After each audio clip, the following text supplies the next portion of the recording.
Oh, I didn't know you were starting. Good evening. Welcome to the Chaska City Council meeting for Monday, November 4th. We'll call the meeting to order at 7 o'clock. Will you please stand and join me in the Pledge of Allegiance?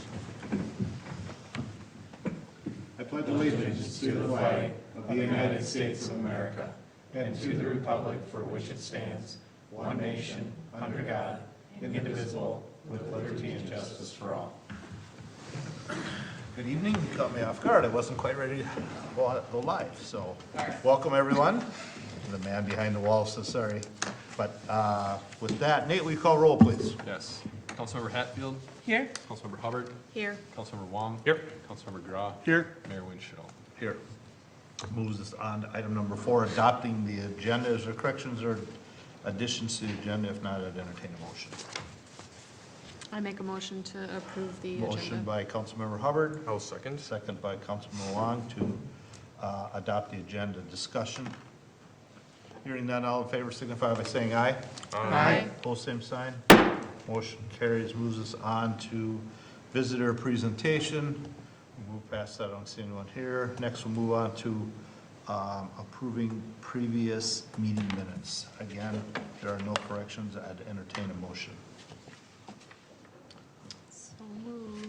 Motion by Councilmember Hubbard, Second. second by Councilmember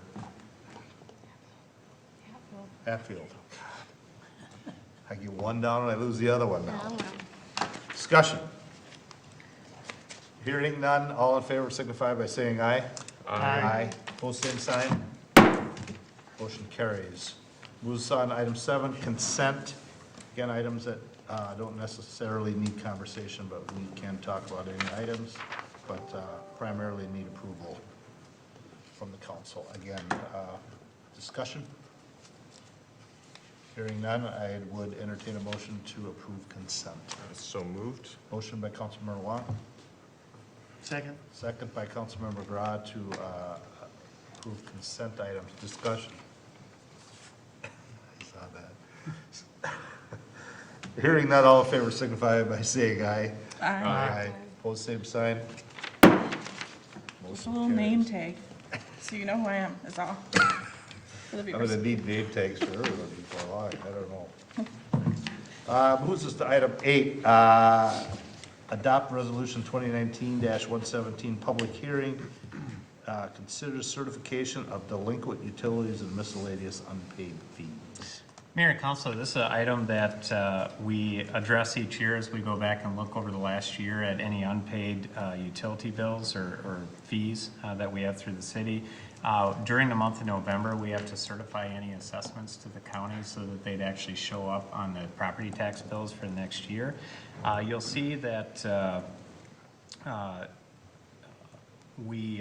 this is a public hearing that we have to do to consider this, but that there is an attachment that details out $3,746.15 in unpaid stormwater fees from around the community.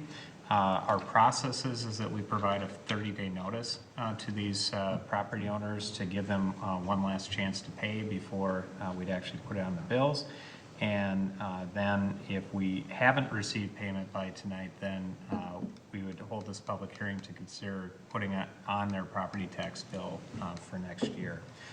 Since the time that we sent out those notices, we have had some that have come in and paid, reducing the total amount down to $2,164.26. So the charges as proposed to be certified, they'd be for a period of 1 year at 6% interest, and it would include the city's 1.5% special assessment administrative fee.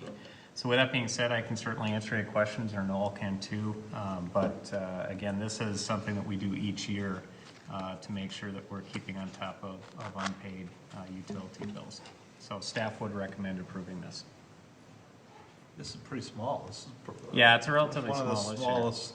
I was just Ones gonna ask that I've question. seen in a while. What is the typical amount? It's typically more than this. Oh, okay. Yeah. It's like a lot of times a couple pages. Any I hope it- thoughts on that? Well, Noel? We did review and said any customer who had an amount owing less than $25, we did not assess Oh, at this time because the cost would be greater than the assessment. But if they don't pay for the second year, their bill will be 50 and they would be picked up that second year. So it was sort of a cost-benefit analysis on what's that break-even point. And anything at $25 or less, we did not assess. Do we have a street, Pleasant Court? So, sounds familiar. Yeah, I can't think of where it is. Okay. A street, Pleasant Court, that's somewhere in mine, I think. Okay. I've I think. never seen that, so, okay. Well, is there any questions from the council before I open up the public hearing? Okay, That's in my ward. so this is a public hearing. Yes. Okay. So we'll go ahead and open the public hearing up at 7:05, and there's apparently no one here to address it, so we'll go ahead. We'll go ahead and close the public hearing at 7:06, and with that, I'd entertain a motion to approve Resolution 2019-170. So moved. Motion by Councilmember Wang. Wong. Second by, who was the second? Me. Gra. Okay. I heard it, but I didn't. now we're getting over on the other side of the table. Yeah, That's nice. okay. So does, any more discussion on this? I think it's pretty clear cut. All right, all in favor signify by saying aye. Aye. Opposed, same sign. Motion carries. Moves us to 8B, adopt resolution 2019-118 and resolution 2019-119, issuance and sale of bonds, series 2019D and 2019E. So Mayor and Council Member, the item in front of you tonight is actually basically reimbursing the city for a number of economic development projects that we basically upfronted the dollars on, but they have an ongoing source of revenue that comes in over a number of years to be able to pay back. And so we upfronted the dollars to be able to expedite the process, projects going forward, but then need to basically be able to finance those so that as, for instance, like tax increment dollars or assessment dollars come in over a year, that we're not carrying that cash over time period. So I'll turn it over to Noel, and we have a representative here from Baker Tilly, who's our financial advisors. They did go through the sale of the bonds today. We had very good results, which is great, and Noel can talk a little bit about that. Yes, there's two series of bonds that we took bids on to sell today. The 29D is the taxable one that Matt is referring to, which is primarily a reimbursement. The second series is the 2019E, which is a refunding of two previous bond issues that we sold back in 2010. We do these refundings to capture economic savings. With us tonight is Anton Vonoff, who is a principal with Baker Tilly, who is a municipal advisor to the city, and he will review the bid results and final sales results. Thank you, Noel. Good evening. Welcome. So this evening, we would like your consideration of two resolutions awarding the sale of the $4,630,000 City of Chaska taxable general obligation bond series 2019D, and separately $1,740,000 general obligation improvement refunding bonds series 2019E, as Noel described. We took competitive bids in our offices at 10 a.m. this morning. We received 5 bids on each of the two transactions. On the taxable series 2019D, R.W. Baird came in with the low bid at a 2.895%. On the 2019Es, FTN Financial came in with the low bid at a 2.058%. Approximately 3 weeks ago, we provided estimate of where the sale results could be expected to come in. Our forecast at that time on the 19Ds was a 2.95%. So we came in about 6 basis points, 0.06 lower than forecast. On the 2019Es, the forecast was a 1.94, so the final bid was about 9 basis points higher than estimated. Overall, we believe both bids were aggressive and are reflective of the current market and the strong credit quality of the city of Chaska. As part of the sale process, the city's credit rating was reviewed by Standard & Poor's, and a AA rating was affirmed on the city's debt. Standard & Poor's noted certain aspects of the city's credit profile, including a very strong economy, strong management, adequate budgetary performance, strong budgetary flexibility, strong liquidity. They did mention some weakness in the debt and contingent liability profile, which is offset by rapid debt amortization. 63% of your debt is scheduled to be retired in the next 10 years. And overall, S&P assigned the city a strong institutional framework score. Overall, all very good results. And we commend the city on this achievement and recommend awarding the two issues, the Series 2019D bonds to R.W. Baird and the 2019E bonds to FTN Financial. But I'd be glad to respond to any questions that you may have. You know, one thing I'll just point out real quick is these were our taxable bonds. So taxable bonds always have a slightly higher interest rate than the tax exempt bonds. And it's because they were all associated with private projects. So, you know, redevelopment projects at Formacote and the hotspot station. So they have to be taxable. These types of rates for taxable, I mean, you've been around forever. I mean, these are good. These are really good rates. And that, I use Luke as I think, Luke, you were part of the invention of interest what? rates, right? Yeah. I didn't hear that. You're part of the You don't invention wanna of hear it. interest rates. Can I just ask you a question Oh, go ahead. on the bond 2025? 5% interest gets me a yield of 1.40%. What would I have to pay for that bond? $6,000? You mean including the premium? Yeah, right. I mean, so let's say I wanted to buy one of those bonds. If I'm gonna make 5% interest on it, on $1,000, that would be, you know, it's gonna, but I only yield if, you're gonna charge me about $6,000 for that bond then, aren't you? If I'm a customer. Not quite that high. I can But it's answer your question. significant. I've never heard of that. Well, we like it. I would imagine. We don't care what you're gonna buy. We like the results. I think that Oh, the you don't price that comes in is about if I had to guess, I'm looking for the correct schedule, but it's probably in the 110, 120 range, so here it is. Okay, so you were asking about the 25 maturity, 5% coupon at a 1.4 yield. The price on that is $117,853, so for $1,000 investment would cost $1,178. Not quite that much.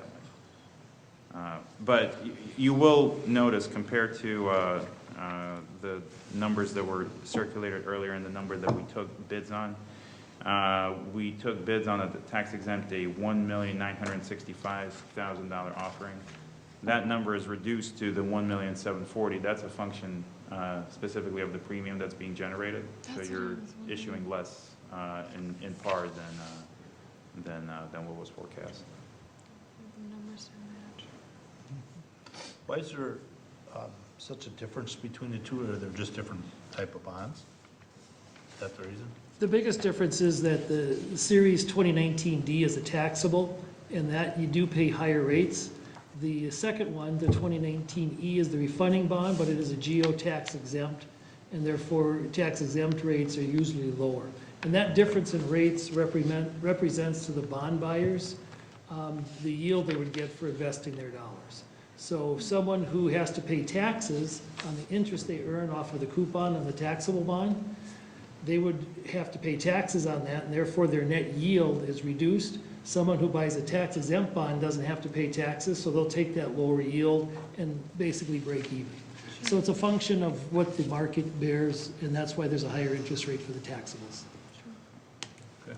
There's also a difference in terms of the final maturities of both of these bonds. The refunding is a very short bond at this point. The taxable is a much longer bond for the life of the projects.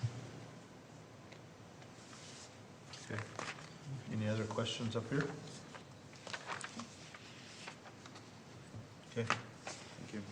Thank you for your work. Appreciate it. Thank you. The one last item, I just remind, there's need for two separate motions. There's a blank on the first one. The total par amount of that is $4,630,000. And then on the second motion for the refunding, the amount should be $1,740,000. Okay. All right. And each one needs to be adopted separately. What was the first value? $4,630,000. Yep. Okay, so everyone's good up here? Yep. All right, so I'd be looking for a motion for the 2019-118, which should be the 2019D series, right, Noel? 18D. Okay, and that's the $4,630,000. Correct. Okay. Okay, you two. I make a motion to approve the 2019D for the $4,630,000. Okay, so I have a motion by Councilmember Hubbard, second by Councilmember Hatfield to adopt resolution 2019-118, which again is series 2019D, and that amount is $4,630,000. Discussion. Hearing none, all in favor signify by saying aye. Aye. Pose same sign. Motion carries. And now I'd be looking for a motion for resolution 2019-119, which is the series 2019 E-bond for $1,740,000. So I'll make the motion for adopt a resolution 2019, was it 119. 119? E. 119 for authorized issuance of award sale, prescribing the form and details, and providing a payment of $1,740,000, general obligation improvements refunding bonds, series 2019E. Motion by Councilmember Wong. Second. Second by Councilmember again adopting resolution 2019-119, which is series 2019E, and again, $1,740,000. Discussion. Hearing none, all in favor signify by saying aye. Aye. Pose same sign. Motion carries. Thank you. Thank you. All right, moves to item 8C, Bluff Creek Substation Xcel Energy Meter Reading Post-Site Plan Permit. Mayor and council members, I'm going to turn this one over to Nate since he's worked on this. Mayor and council members, this is an item that was originally brought at the last council meeting on consent. We had some discussion, there was a lot of questions about it, so we decided to hold or table it until, and we're now bringing it back tonight with a little bit more detail to hopefully answer your questions. What this is Xcel Energy is a part user of the Bluff Creek Substation, which is located in Chanhassen, near Chanhassen High School, just north of Lyman Boulevard. That is a property that is owned by the city of Chaska's electric utility. So we are the primary owner of that, despite it being in Chanhassen. Out of that substation, Xcel Energy, Chaska Electric, and Minnesota Valley Electric Co-op all operate out of there. And so what Xcel Energy needs to do is install a communications pole to support its field area network fan system, which allows them basically to do communications to their users to get meter readings remotely to the substation. So they're developing a network of these sort of antennas throughout their service area that allows them to have this capability. In order to do that, they did need to pursue a conditional use permit through the city of Chaska, or I'm sorry, the city of Chanhassen, which was approved earlier this year. As a condition of that conditional use permit, Chanhassen requested that the city of Chaska, as the owner of the property, basically provide its consent or knowledge, right, that this project is proceeding.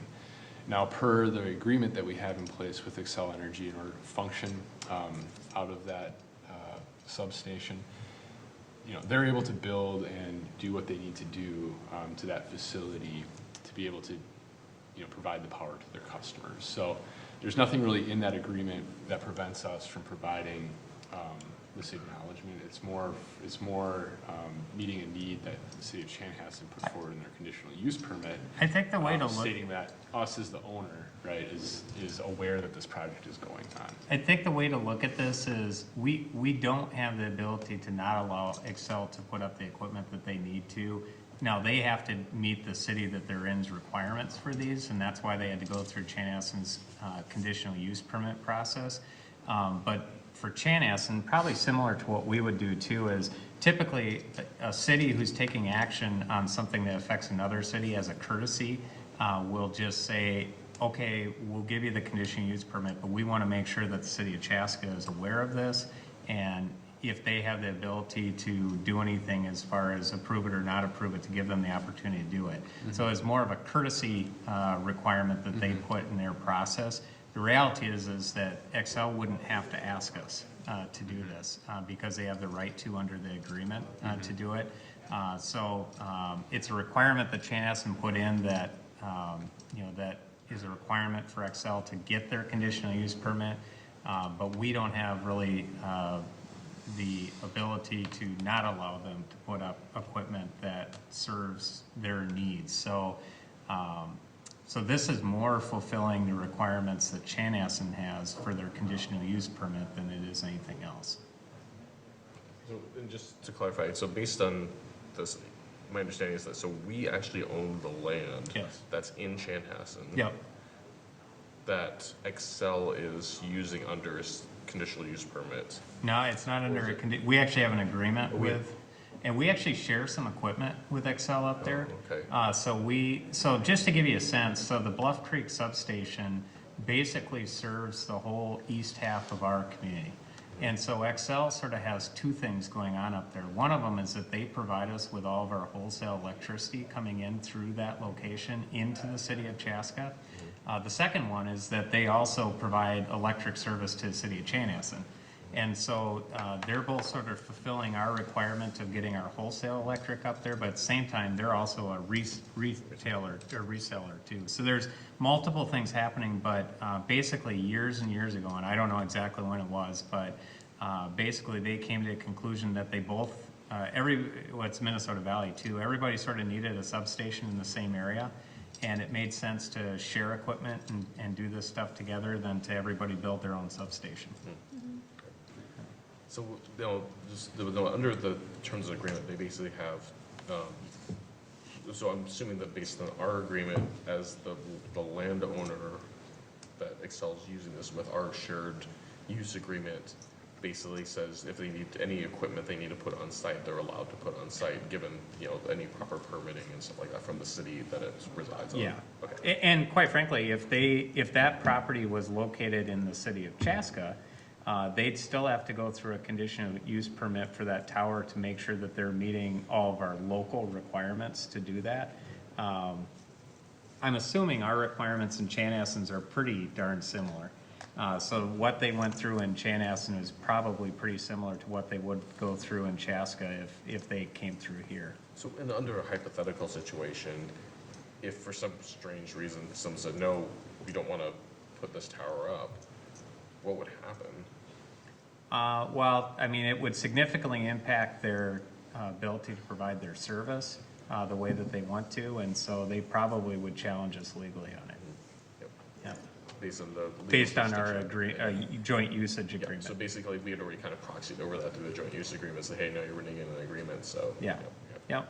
I mean, the comfort that I have in this is the fact that Chanhassen went through there is no properties in Chaska other than maybe a couple industrial properties that even see this tower.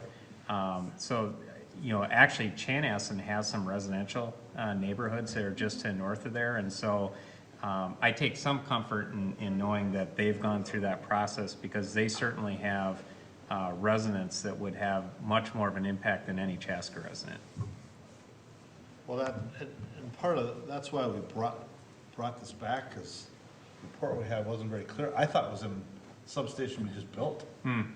That's where it wasn't a good report.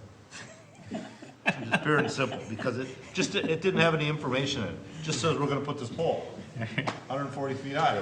And I don't know, I focused, being it's coming to us, I focused it on that new thing. I don't even know if it ever said Bluff Creek. I can't even answer that. I probably did, and I just Well, kind it of. was good it was tabled and we could bring it back and get the right Yeah, information, so. because when I looked at it, when we got this one, I went, holy cow, it's not even the same one.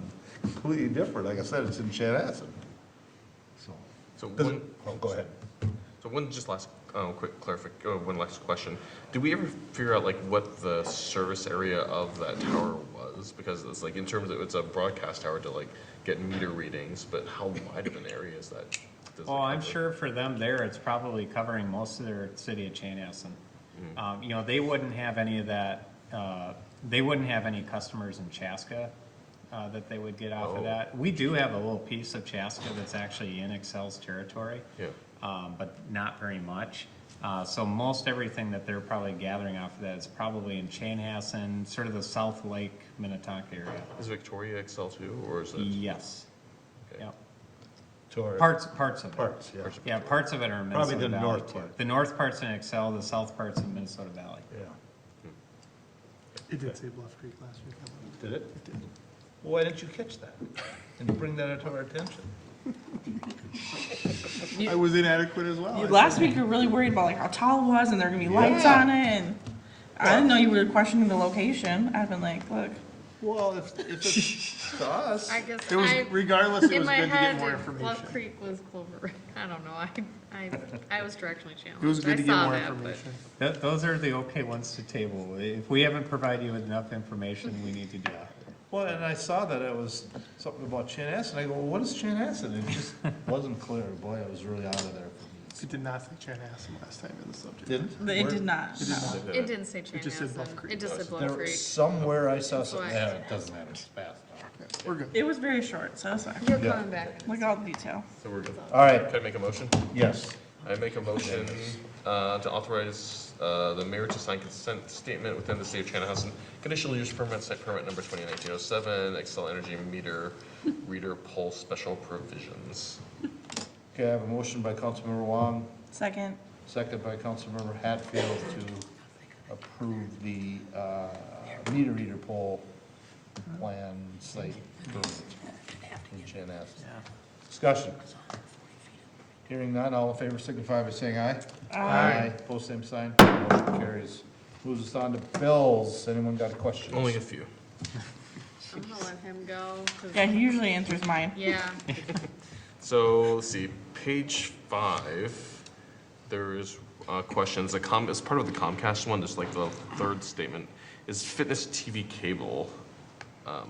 Is this for classes that are offered at the community center, or is it something else? Just one second. It's under the Comcast one, but I think it's like a third Comcast item. Corporation. Comcast It's the Corporation. $319.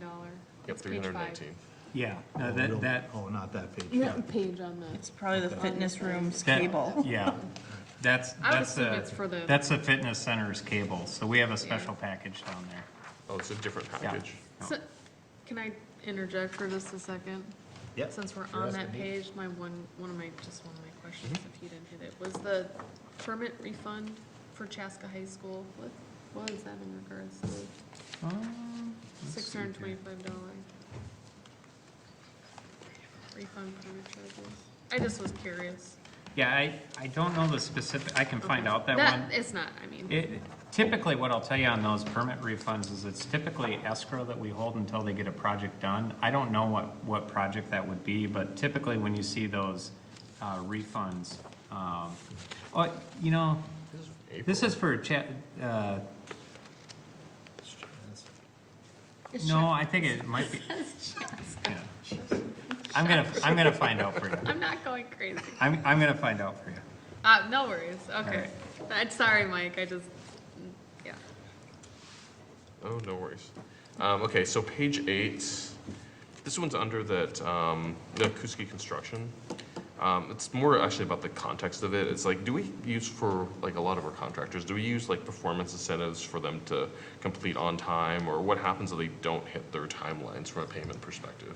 Well, the only one that we've actually ever used a performance-based system, and it was more of an incentive-based system, was on Second Street.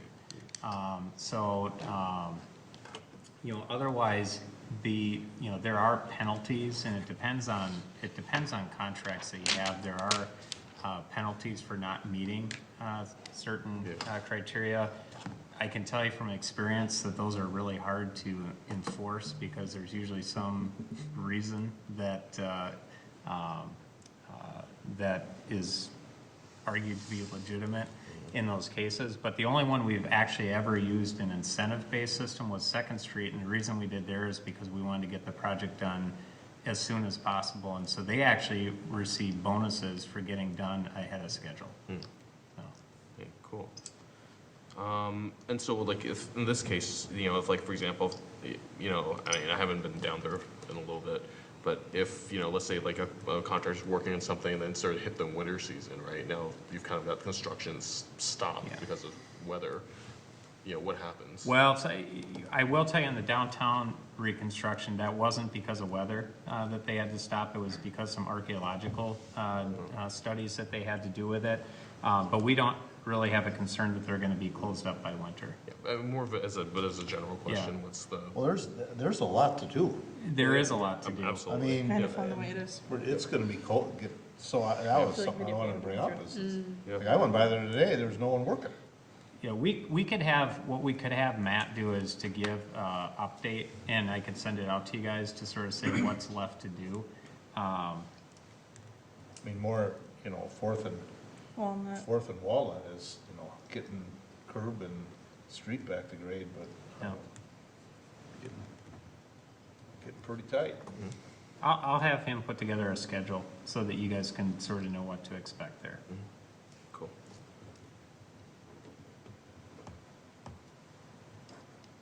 So if there is some sort of like delay in something, wouldn't affect the payment schedule unless the payments are tied to milestones being hit from a contractual perspective. Yes. So they're pretty much incented to hit them, or incented to hit those milestones because that's when they'll get their money for that each subsequent phase. Yeah. Right? Yeah. Yeah. Gotcha. Okay, and then the last one here is page 13. This is a question on that Ridgeview Medical Center one. This is the ambulance license renewal. Yep. So I remember there was, when this started, and this kind of goes back a ways, how was the license structure? Because it's one of those things that they hold the license, or we No, hold? we do. We're the we hold license holder, which actually is fantastic because it gives us ultimate control over our ambulance service. It's very rare. It's very rare. It's very rare. So to give you a little history, we were a basic life service support license, a BLS license for 50 years probably. And It was probably over 50. maybe over 50 Because we years. had a celebration of 50 years of the ambulance, and then I don't know how far past that was, so.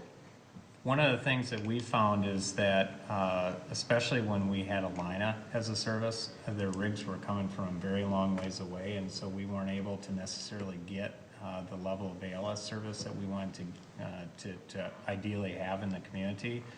So we actually filed a case back in 06, probably 06, 07, and petitioned the state emergency medical services EMSRB. resources board, EMSRB. So they regulate all ambulance service in the state, to upgrade our license from a BLS to an ALS license, which then gives us the ability to provide a high level of service within our community at our standards.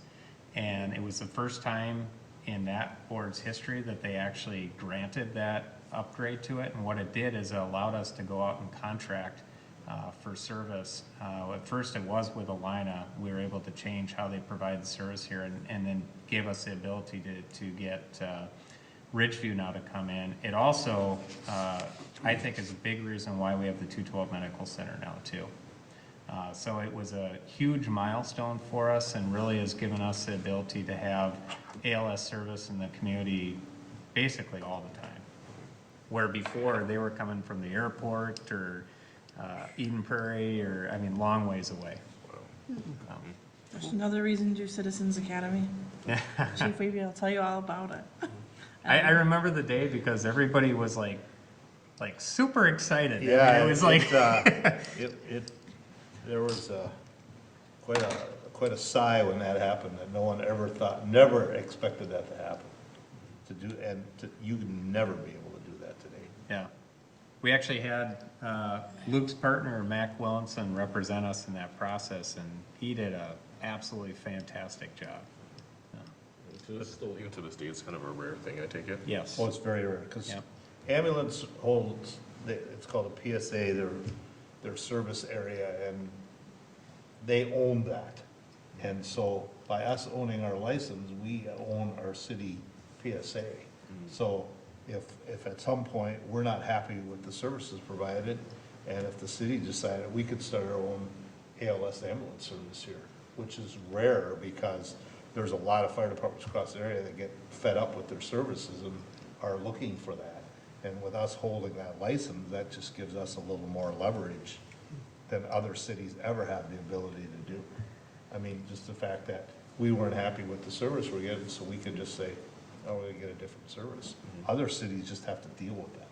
So it in the state of Minnesota, that hit big time when that happened. It shocked everyone that the EMSRB favored that and gave us that advanced life, so.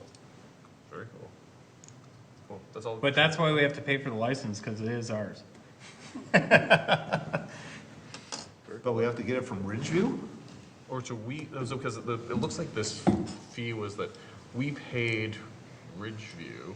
Yeah, it's, reimbursed Ridgeview. it's possible that Ridgeview may have sent in the application itself to renew it, and then we just Maybe it's our reimburse. PSA or something. What's that? Maybe it's our PSA and they just signed it up. And then Yeah, I'm sure they just signed it, but we want to pay for that because it's our territory. Yeah. Yep. Very cool, that's all I've got. Oh, okay. Anyone else on bills? No. No? Okay, I'd entertain a motion to pay the bills. So moved? Motion by Councilmember Wong, Second. Oh. second by Second. Councilmember Hatfield Oh. to pay the bills. Discussion. Hearing none, Nate, we call roll? Yes, Councilmember Hatfield? Yes. Councilmember Hubbard? Yes. Councilmember Wong? Yes. Councilmember Groff? Yes. Mayor Winchell? Yes. I was gonna say here. What's that? Nothing. No. All right, moves us into other business. Councilmember Hatfield. So lots to do downtown. You can do all your Christmas shopping downtown. That's where you should do all of it. So November 9th is deer opener, so the shops will all be open for the ladies or guys that don't go deer hunting to go shopping. And then November 30th is hometown holiday and small business Saturday. So definitely get downtown. I was downtown this past weekend and there was a lot going on, but I could still park very close to what I wanted to do. So don't let parking or those types of things intimidate you. And then this Thursday, just mentioning that the race power of illusion, what? Yes. Thank you. Power of Illusion. Series will be, they added an extra one. I believe this is the extra one, right? It's, So- yeah, they're revisiting the film from last week, because Okay. they had some technical difficulties. Okay. So they'll play that second film at 5 o'clock, I believe, and then Yes, then yeah. the third film at 6. So that's exciting. That's Thursday. Yep. And then the last thing I just wanted to mention was how I went through with the third cohort, I guess, of city employees through the equity training through the Y. And I just want to comment on how amazing it was and how awesome the Y is for doing that training. And it was just like really meaningful and impactful, like for real, changed how I think a lot. So really good job for making that happen, everybody. And it was just so good. So Okay. that's all I had. Councilmember Hubbard. Touch on Councilmember Hatfield. Yeah, this Thursday, the Human Rights Commission in conjunction with us at the community center from 5 if you want to catch the second film, and 6 to 8, the Race Power of Illusion. I went to the second one 2 weeks ago. It was really great. Nice dynamic, broke into small groups. Had some great conversations with community members. I think that's really valuable. So I'm looking forward to this one upcoming here. The referendum for the school district is tomorrow. Voting is at the community center in Chaska for Chaska residents. I believe polls open, voting 7 opens a.m. at 7? Okay. I was, Close at 8 p.m. okay, that, yeah, so I'm glad one of us knows. But those are, I guess, my 2 takeaways, so. Okay, Councilmember Wong. Let's see, so a couple things, for Southwest Transit, actually Southwest Transit received 2 awards, or 2 recognitions. One of them was a Government Technology Award that was presented to Southwest Transit in Chicago this year, and it was, which was pretty cool for like an application of technology in public transit, which was a pretty neat award. And Southwest Transit also received, and this was interesting because it was also an unsolicited award, recognition from the Department of Homeland Security for high standards towards passenger safety, which is kind of neat. So one of the things that that Southwest Transit does is they do periodic audits of their practices, policies, and technology and things like that around, safety and security. And, and it was not something we applied for or anything like that. They give us a rating, and it's more to help us improve our quality of service and safety with passengers. But then they said, oh, by the way, we want to give you this recognition for the great work that you guys have been doing. So that was a very, very cool and unexpected thing to see that, they hold the work for in a very high regard. So that's not something, as far as I know, it's the only transit agency in the metro that got it, is what I would understand, so. We gotta do something to make sure Simich doesn't leave, or doesn't retire. He's gonna go. Pardon? He's going. I know he is, but we gotta stop it. So some great work there. The other thing is that, so if you have residents who are in need of transportation for medical services, Prime MD is now up and running. So Prime MD is basically, it's a premium service, but it's a fixed rate, like it's a $10 service round trip to and from medical appointments. And what differentiates this from like a traditional like bus service or a taxi is that the service is guaranteed to give you a ride back. So if you go to a medical appointment, then it runs late. There's no, don't worry, we'll still pick you up and still make sure you get home. And that's one of the big differentiating factors about it. And it's like $10 flat fee to go to Ridgeview, to go to St. Francis. I think it's like Ridgeview, St. Francis, and Southdale, I think, were the 3 that we were working with. I think Ridgeview is the one right now that we support for sure. It's a $10 flat fee to make sure you get that service to and from. Is it like WeCab where you have to sign up ahead of time? You do have to sign, you do have to, well, you don't sign up ahead of time, but I think it's like on demand.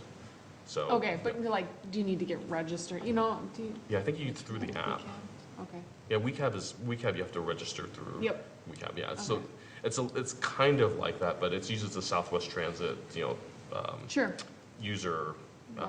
like same processes that we use for everything else. It's really an extension of the Prime service. So if you need to go from point A to point B within our service area, you can just take Prime service, go to like Eden Prairie, or to go to Chanhassen or something like that, yeah. And so think of it like a public version of Uber. Yep. So I did also attend I was also fortunate enough to attend the YMCA diversity training, not at the same session, with a different group, and found it very, very, very eye-opening. It was really, really well done. So I think it was fantastic. So yeah, it was. I found it very, very enlightening. So things that really makes you think about things very differently. Upcoming events, Chaska History Center still has the World War II exhibit going, and it should end in about another week and a half. So if you haven't seen it yet, you'd want to see it. Encourage everyone to go out there. The Marnitas table event I saw from your notes is for next month on Thursday the 5th, right? Yeah, I saw a notice they're still tweaking the date on it. So there may be, it's that week, but I thought it was that Tuesday. I was really bummed. It actually may be that Tuesday. Okay. So if there is a change in it, I'll get it out to you to let know. But the invitations are gonna go out this week, and so I'll make sure that we get that finalized. Okay, and if you're still looking for suggestions of people that we might want to Yeah, suggest right now. yeah, very good point is that it'd be really helpful if there's people that you really would like to invite to the event. Please send contact and names to myself or Kevin Wright or Nate, because we're going to be going through this week and actually putting together a list that we'll provide to them of people that we want to see, we'd like to see invited to the event. And it's really going to be set up as, especially being around the holiday season, as really celebrating different foods of the holiday seasons from different cultures as sort of a thing to bring people together. So if you go there, you're going to be able to get foods from all different countries and learn a little bit about that. And then that'll be used to sort of convene the discussion groups around that. So. You said food, so I'm in. Question, how many, how many people? Well, the event, the attendance is, I guess, limited by the fire marshal allowing people in, and the limits that are set as far as capacity of the space. But It's actually it'll looking be like we're looking advertised over here. publicly. Is it gonna be over? It's looking like it's going to be over here, which gives us a little bit more capacity then. It's not a by invitation only event, so we'll be letting the community know about it. But oftentimes, people are more likely to come if they receive that. Yeah, personal I just didn't know if you invitation. guys were only looking for 10 names, or if you're looking. No, I mean, I'd say if there's people you'd like us to get something out to, just let us know. Is it also walk-ins too, or is it? Yep. Okay. Yeah, yep. Got it. Let's see, and then I think November 11th, there's just this Veterans Day program at Chaska Middle School West. Were any of you also planning on attending? Okay. I have some work obligations, so I don't think I'll be able to get out, but, I will be there. okay. I will be there as well. And the other thing is that December 1st is a Fireman's Park tree lighting at 6 PM, so Yep. that's a big one, certainly looking forward to that. And prior to that, if people are interested, the 100 Club meets that night. So it's a fun event. It's a nonprofit in town that basically pays for all the holiday decorations throughout the community. I So was just asking my son, when is that tree going up? And I go, soon, but not too soon. November 20th. That's All the right, day. now I got a date for That's the him. day it goes up. But it's not the DIY this time, right? No. Oh, the first year we put that up, me and the mayor and Tim Weavy and Toby Saxon and my son, we all put up that tree ourselves. That was not a good The idea. Fireman's Park tree? Yeah, Yes. that was not That a good doesn't sound idea. like a good I idea. don't know. Once we got up to the fourth section, I'm thinking, what am I doing this? What in the daylights am I doing this? Got to see what the mayor might look like if he was an ornament. Yes, Kind of like a Clark Griswold. yeah. That was the first and only time we did that. Yeah, I couldn't go over very long. It was a cool day, it was a little chilly. Clark You could be Griswold? no Creative Heights, You know, right? you've seen I have. National I don't like Lampoon's. heights. No, Christmas go Oh, on then 30 you're years, simple with me just fine then. without knowing that. Oh, you. Okay, have to so that's all I've got. I don't Yep. have to do anything. You're up.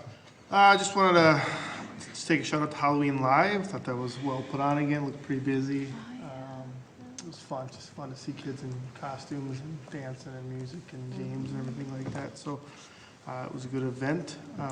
Any update on the 212 interchange? I know they were aiming for middle of November. I'm gonna have him put that in the Okay. update for it, but it's getting close. Okay, well, I'm just gonna say, our neighborhood had a celebration of that interchange this weekend. A bunch of our Alright. neighborhood got together and celebrated that opening. And then I informed a few of them that our neighborhood in particular with Founder's Ridge will only get really like 6-7 months of it, because Yeah. then when they do the other part, we There you can't go close that it way. off. We Yeah. can't go that way, Yeah. which not all of them knew that, so they were a little bummed by that, so. Buzzkill. What's that? Yeah. Party Well, buzzkill. we'll just have two parties, that's Yeah. all. And then I was just actually curious if there was any update on kind of some of the vandalism that was done on Lions Park, if that's been kind of repaired or working to get repaired. It was pretty significant. Yeah, it was pretty Kinda- significant. I know you have the insurance claim for that. I'm not sure exactly where it's at. We haven't fully submitted all the costs. The repairs have not been completed yet. So right now, the status is that the facility is closed. Given the status of where we're at in the season, a lot of the restroom facilities are closing, are already closed anyway.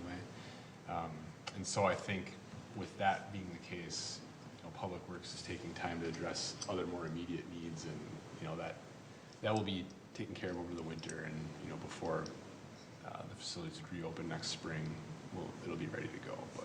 Was it the There was main some Lions Park significant facility? feedback. I thought it was the one by the dog park. Yeah, yep, the It dog was- park, yep. And I think it's actually both, if I'm remembering. I was gonna say, I I think think it was- it's both. Oh, they did Yeah. to both. Yeah.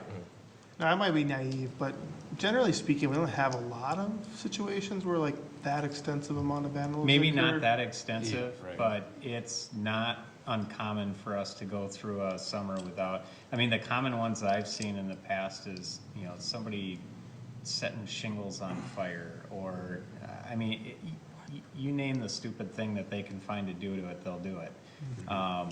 So it's, I'd like to say it's uncommon, but it's not that uncommon. Are we closer to the automatic locks at lock at 10 o'clock? And that, I think that might not necessarily fix things like that, but I think that we have to go to that type of system, that they get shut down after 9:30, whatever. Well, I know particularly at Lions Park, you know, we've been working with the Lions, are looking at providing a donation to help us with our capital improvement program to redo that shelter. So that would be the time for us to do something like that down there. Yeah, I think that those restrooms, it's just, nothing good happens after midnight, and that's, most of the time, these things are taking place is late evening, and, because there's just no one to go, can't go lock them every night. Yeah, But and I that think shelter's if so we put far those- away from really anything. Yeah, they're just in places that it can happen and no one knows, or they're in there and you don't even know it, drive right by. But I think we gotta get those auto locks on those doors. I was kind of on a somewhat related note. I remember a while back we talked about having like a police blotter, just for the council to at least be more up to date, or kind of kept current on kind of what, you know, crime or activity and things like that were going on in the community. I remember I got asked about it after my neighborhood went through like a neighborhood watch thing. So I was just wondering if like anything we had looked into that at all. So, yeah, we can do something on that. There's, Ben has started taking some of the more major things that are occurring, so you're aware of it. I can just make sure that everybody's on those emails. Yeah, because I remember there's some things that came out that when there's like certain like, you know, streaks of activity that happened that was like the similar type of either burglaries or break-ins or whatever in certain neighborhoods, and it was kind of helpful to know like, oh, so it's happening in this area, we should probably be aware, or have like, make sure to remind everyone to like lock their car doors and stuff outside, because there was a very common theme to the MO for a way that a lot of these criminals are operating at that certain time last summer. So it would be kind of helpful as a public service. Sure. Okay. That is all I had. Luke? Nate? Matt? The only thing, just to pay attention to the work session schedule coming up. We have work sessions at both the 18th and the 2nd. So the 18th will be to go over our utility funds for the budget, and the 2nd will be to go over our recreational funds. And then intermingled in there will be us actually adopting budgets too, so. Notice Matt's in glasses. Yeah. He can read the screen now. I can actually see things. Nate, what do you got? A couple awards related to the police department recently. The Minnesota Crime Prevention Association presented the Citizen of the Year Award to Dustin and Kelly Breakmeyer, who operate and own the Riverview Mobile Home Park, for all the involvement and things that they've done to support their residents. And then we had, I always pronounce this business's name wrong, Arista. The cookie people. The cookie I think it's people. Arista. Arista. Yeah. They won from the same association, the Business of the Year Award. So they've been pretty big supporters of a lot of our crime prevention efforts by supplying cookies to different meetings and things like that. So, and then Officer Julie Jenke also received an award at that event, recognizing all the work that she does in crime prevention for our community. So, big That's night awesome. for Chaska at that event. Is that out anywere? I haven't. We're gonna put it out. Okay, so It's on their Facebook too. Chaska PD Facebook did post Okay. about it. those are very prestigious award, I think. I mean, really. They are, Actually, and Julie, actually, this is second time She's gotten she's that actually a couple received times, that, yeah. so, yeah. But I mean, you know, the Brockmeyers, that's to be recognized for just, you know, they're taking care of their property the way they have. That's pretty special. You know, the other thing that they do that I just don't think people recognize is they take care of the people who live there. I mean, they've sent kids to college, they've done some pretty special things for people within their park, so it's, You gotta go down there at Christmas in May because they always have one house, but they end up doing 3 other ones. yeah. It's just the way, it's the way they are. I Yeah. mean, they just start doing this and that, and they know they got 2 or 3 of them. So, well, congratulations to all of them. That's a pretty good award to get, so. All right, anything else? That's all. Thank you, Matt. Okay. Just a couple things. Matt, did you wanna mention, I know that we got an email about that, the, HHF at the Fireman's Park, that the homeless where they're gonna be camping out? Yeah, so, I don't know the whole- his house foundation, and I can't remember if she came when She you guys was. were all Yep, here? Yeah. yeah, she Okay. did come, yep. So I basically, didn't. they help support,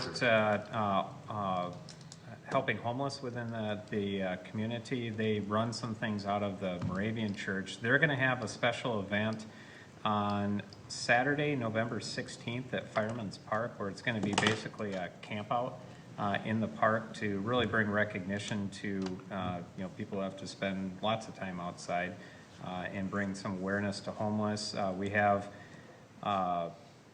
they're gonna have a light dinner that Red Bench Bakery is providing in the evening. They're gonna have some entertainment performances by Ben Richter, roasting marshmallows and lights out at 10:30. And in the morning, they're gonna have a breakfast that Red Bench Bakery is gonna provide there. So it's a fundraiser. It's meant to raise dollars to help support their program. And it's really similar, I don't know if anybody's seen ICA up in the Lake Minnetonka communities have been doing that for a number of years.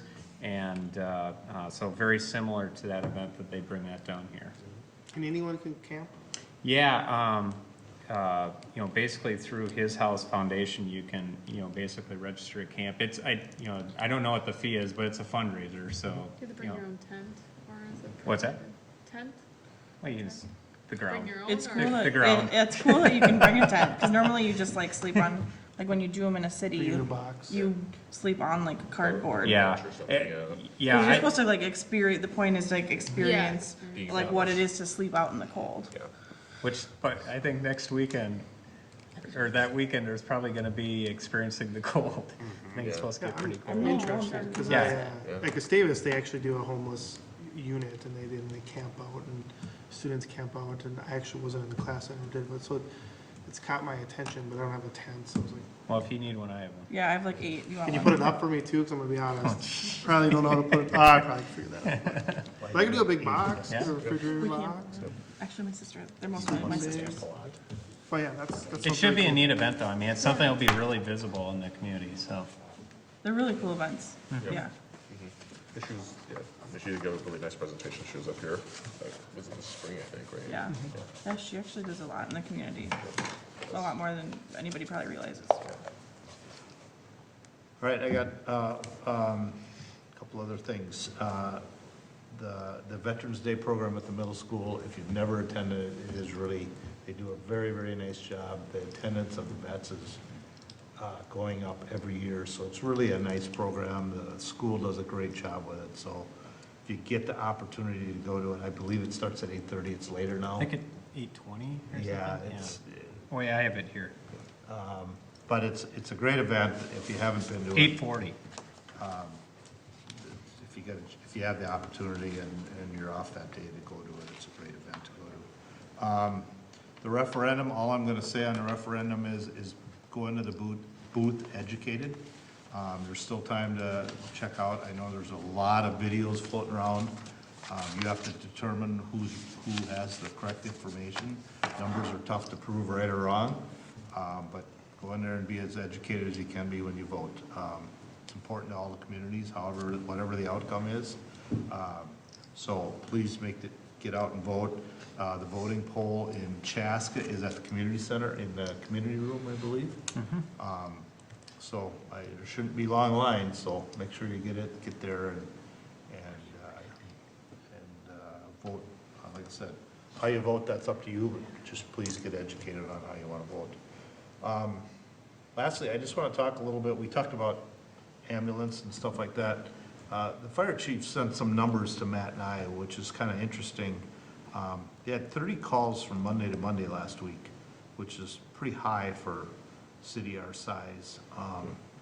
They're currently at 930 calls, and right now, if they continue at the rate they're going, they will be at about 1,120 calls.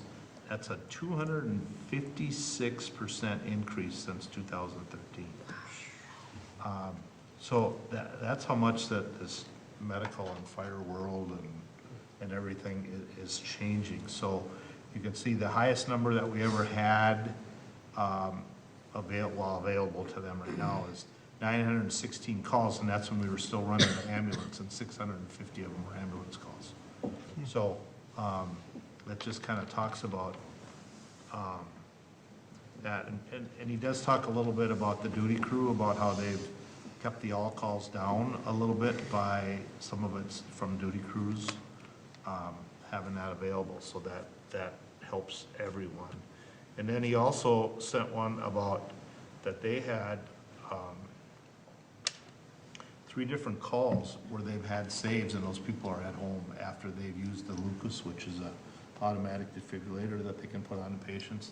Some they had shocked up to multiple times, but that's a pretty high survival rate for our city. One was from the KPMG, there was one at Walgreens, I believe, and then one was actually a retired firefighter, who, after having that, they shocked 7 times, is home now, about 12 days later. So, they're doing some pretty phenomenal work, and obviously, as the chief talks about, it's the Ridgeview Ambulance, Chaska Fire, Chaska Police, all working together, and they do at these events like this, so. I thought that those were interesting numbers, and felt that I should share them with everyone tonight, so. Thank you. That's all I have. Anyone else? Last call? If not, I'd look for a motion to adjourn. So moved. Motion by Councilmember Juan, Second. second by Councilmember Garad to adjourn. And before I go, we do have our next meeting is on the 18th. So we're back on normal schedule. Happy Veterans Day to all the vets on the 11th. So all in favor, signify by saying aye. Aye. Opposed, same sign. We are adjourned. See you in a couple weeks.